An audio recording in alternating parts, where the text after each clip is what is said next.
welcome to Intuitive Insights, a podcast about intuition, creativity, and learning to trust the inner wisdom already inside you. I am Megan McDonough, your no BS woo-woo coach.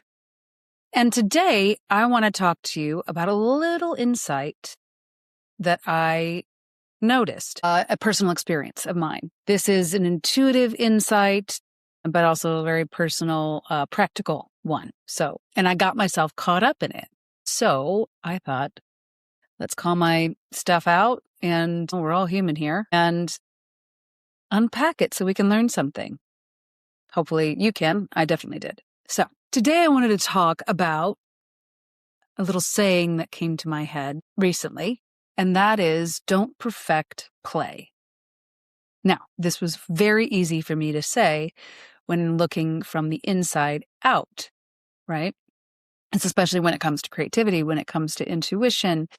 It's a very playful energy. It's a very curious energy that's constantly exploring, evolving, iterating, and, staying light for the most part. So here's what happened. I had written a script, which is vulnerable for me to do it's vulnerable for anyone to do, I'm sure. But I have layers of insecurity wrapped around my writing, and that's it. So I have layers of insecurity wrapped around that. And then it also peels back to being ADHD as a child, and not in a space where we understood what that meant, or that was a thing, and that it could be used for good, I guess is an odd way of saying it, but that is just another way of operating a brain system, right? So from a kid, I always felt I had a hard time in school because my head was all over the place. I felt like I was smart, but I would get blurry. My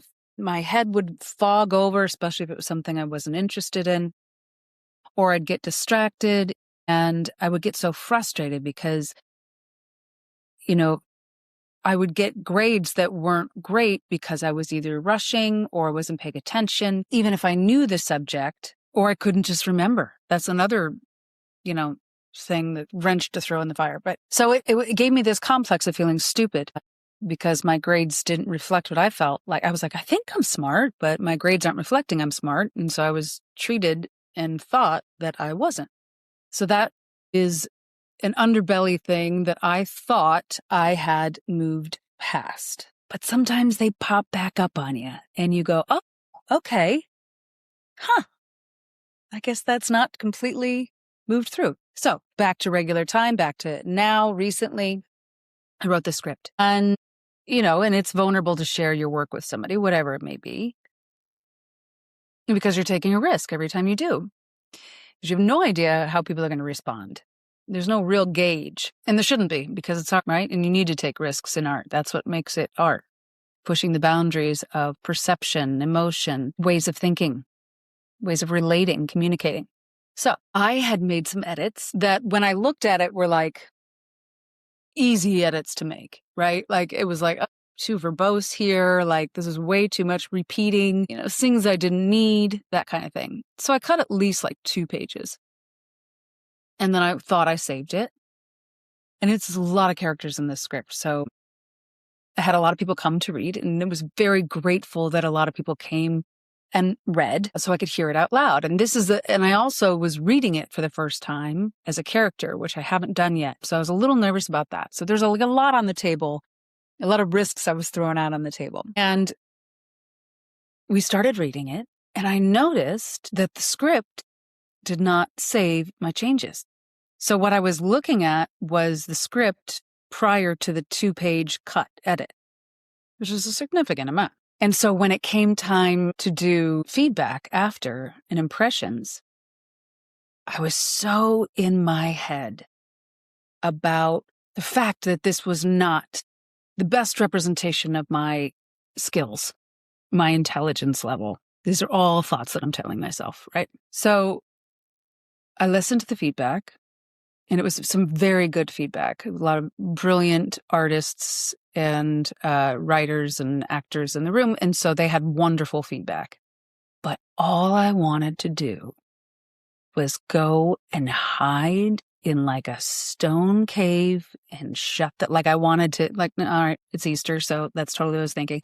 Like I wanted to go where Jesus was in that stone thing, which is probably not what it looked like at all, but what I remember as a kid seeing on movies and stuff, and like roll a stone in front of it and be like, I'm out, peace out, I'm gone for like months. You can see me when I find my dignity again, come back out. So that's how I felt.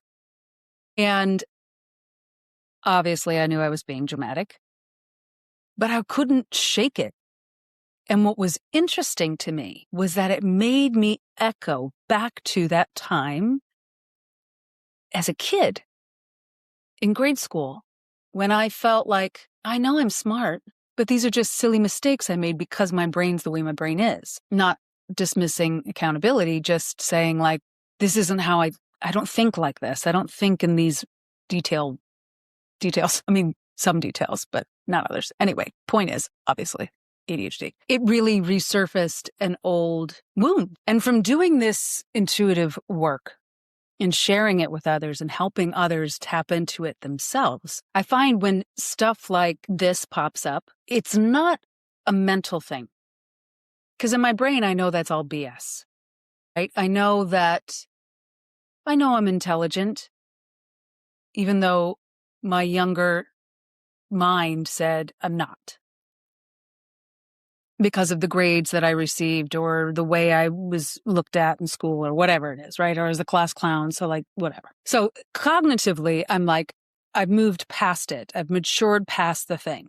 You have another example of this too. And then emotionally, I was kind of like, I understand these emotions. I don't understand why I'm getting them right now because these feel fairly intense for what I understand mentally to not be true.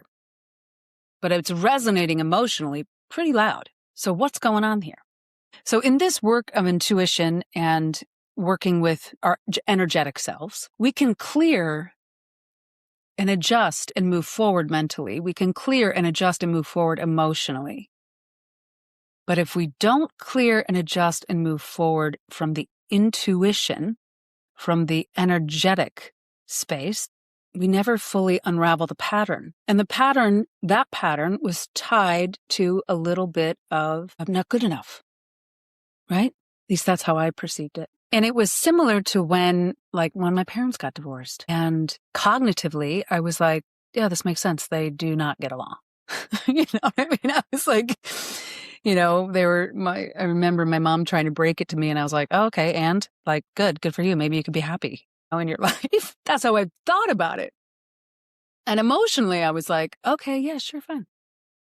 But when it came down to behaviorally, there was some weird stuff that I was all of a sudden acting like a teenager, responding to things that like I knew didn't bother me anymore. So I was like, who is this teenager coming out of me who feels like unseen, unheard, not good enough to be part of the conversation or whatever? So what I'm saying is that there are these little bits of patterns, and there can be little tiny pieces of the larger pattern.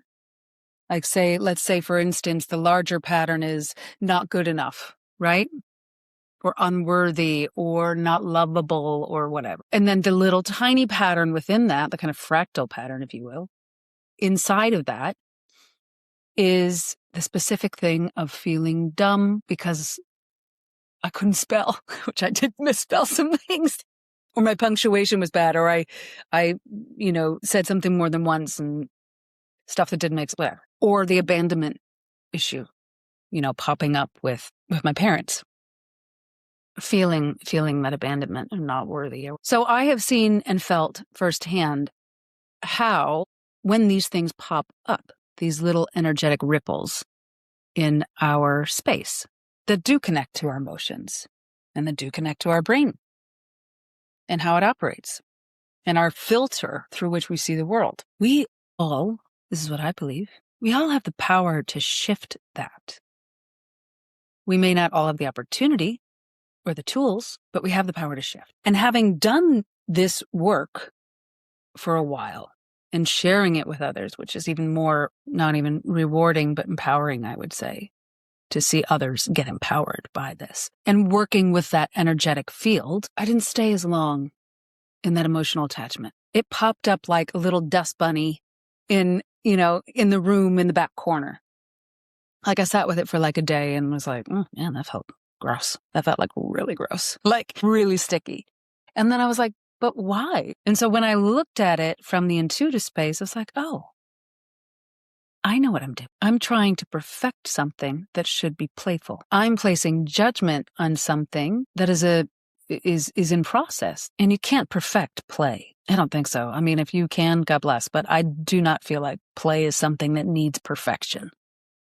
Unless it's just trusting that whatever happens in play, when you play, is going to be awesome. I think that's the only way you can really perfect play is by trusting that you won't know what's going to happen. And you're going to have fun and you're going to love it. So stay curious play is a saying that I have. Because when you're curious, it's hard to be angry. It's hard to be judgmental. It's hard to other the other person, place, or thing, whatever it is. And when you're when you're playful, like you still experience all the emotions, you still go on the roller coaster of emotions, but you don't hang on to them. I'm thinking of like my kids or kids that I've taught as toddlers or younger kids. Man, are they in the moment? They like play. They're in the moment. They feel everything so strong. As an actor, same thing. You feel so strongly and then you let it go. You detach. It's not always that easy, but it's play. Its nature is to be light. Its nature is to flow. Its nature is to be mercurial. So what I'm offering today, besides this long-winded story, are a couple of things. Where in your life can you be more curious? Where in your life have you lost or disconnected with the ability or the joy of play? How can you bring it back? That is it for this week. And I'd love to hear what you find in the comments of the show, if you're watching on YouTube or listening on a podcast, or you can find me on all socials at Magnetize Your Light. So in addition to those offerings, I have a couple more offerings I would like to give to you today. If you are connected to your intuition, you know what I'm saying about everybody having this power, this ability, this capacity, but not the tools or the space in which to practice. I got you. What we do at Magnetize Your Light every month is to meet up virtually and we play. We meditate, we play, and we connect. And it's just delightful. It's a beautiful way to fill up your cup. It's an amazing community of like-minded souls, positive and very nurturing. If you would like to join us, please do come. It's free your first time, and it's a very minimal donation afterwards if you'd like to come back and get on our list. So please do that if you can. Also, if you are in Chicago, where I am, I have an in-person energetic reset workshop coming up at Ann's Haven in Portage Park. That's Saturday the 18th. And this workshop, we will go through some energetic tools like meditating, like tapping into our intuition, like playing creatively, drawing, painting, doodling, whatever, right? And then connecting through a little bit of a nosh and tea afterwards. My workbook, Magnetize Your Light, which I don't know where it is right now, will be included with the workshop for you to take home and explore. And that takes you on an intuitive journey, peeling back the layers and kind of unraveling all the stuck, sticky layers that trap us from seeing our light crystally clear. Crystally clear? I'm not sure if that's a word. But so you can find all that information on my website, magnetizeyourlight.com, underneath events or upcoming events. The 14th of April is when we are doing the Magnetize Your Light Connect monthly meetup. And the focus this month, we take the focus from the energetic moon cycle.